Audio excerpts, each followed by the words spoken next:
ఏం చేస్తున్నారండి? వర్షం పడుతుంది విజయ్. క్లైమేట్ ఎంత బాగుంది చూడు. కొంచెం బజ్జీలు తెచ్చి పెడతారా వేడి వేడిగా? నిజమే కదండి, ఇంతసేపు లోపలుండి చూడనే లేదు క్లైమేట్ని. చాలా బాగుంది వెదర్.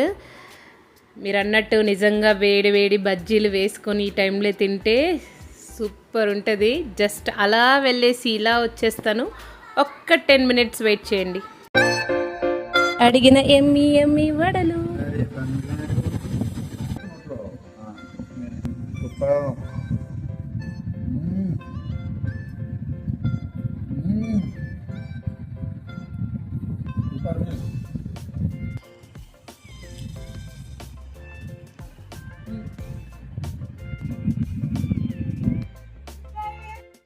విజయ్ అయిపోయింది కంప్లీట్ మొత్తం ది ఎండ్.